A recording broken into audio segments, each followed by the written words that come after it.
Let's do a quick chitty chat about credit scores.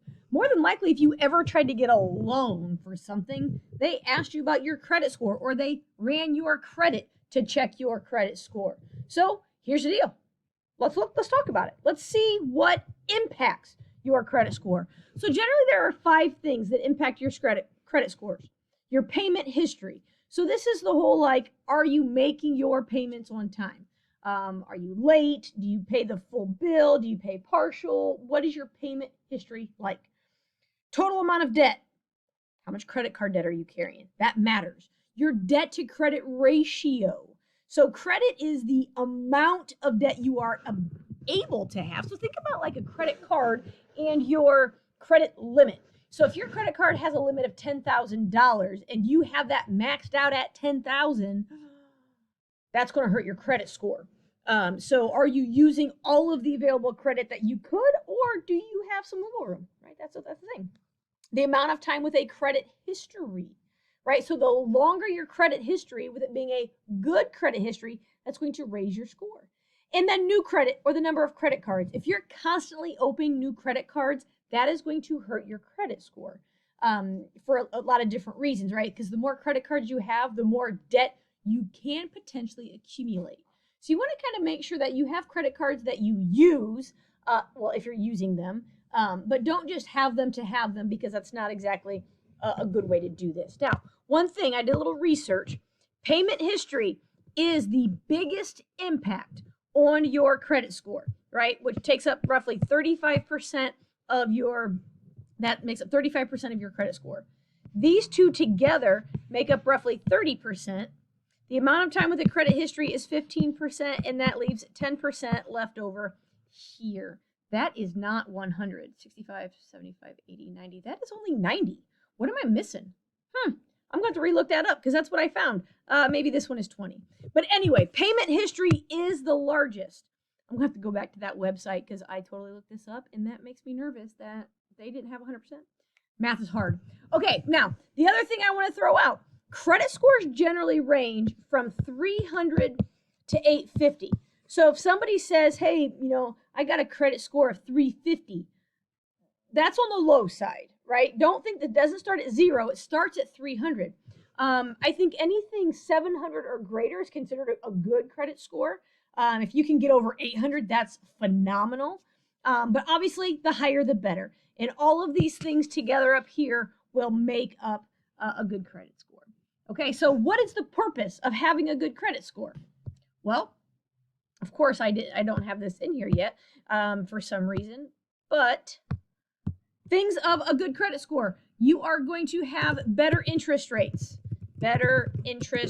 which is always a good thing. We also could have security deposit waivers. Now, what I mean by this, if you go to what is the word I'm looking for? An apartment complex. I did this last year when I needed an apartment, and I didn't have to have a security deposit. I didn't have to put any money down to get into that apartment because I had a good credit score. You can get insurance discounts, which is kind of fun. You get an access to better credit cards.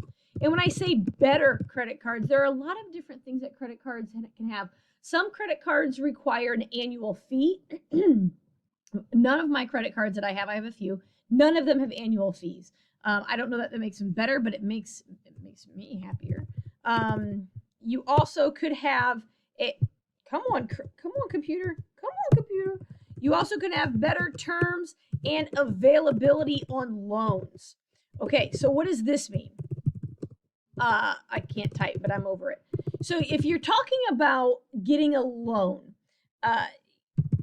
when you go in and you ask them for, hey, I need a car loan, and they look up your credit score and you have a really, really low credit score, they might say, you know what, we'll give you a loan on your car, but it's going to be a 12% interest rate, which is outrageous. Whereas if you have a really good credit score, they might give you a 2% interest rate. So that's a better interest rate, but it's also better terms and availability on loans. They might say, hey, you have a good credit score, we'll give this to you for 4 years or 6 years or 8 years. How many years do you want? Where if you have a bad credit score, they might say it's a 12% interest rate and it's got to be for 7 years, because that's going to rake you over the coals, right? So you have more options when you have a better credit score. Okay, so let's do one last thing. Let's talk about the debt to credit ratio, just so we can see what the math looks like for this. So Felicity has 4 credit cards with a total credit limit of $18,000. She owes $4,500 combined on all of those cards. What is her debt to credit ratio?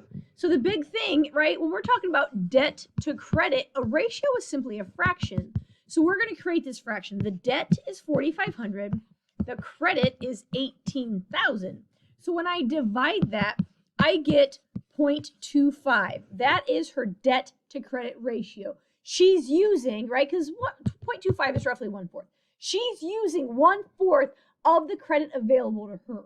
And so we want a low debt to credit ratio. This shows that you can have the ability to have a large credit and not use it, right? It talks about control, self-discipline. Obviously, if something happens in your life and you need to put on a credit card, it happens, right? Life happens.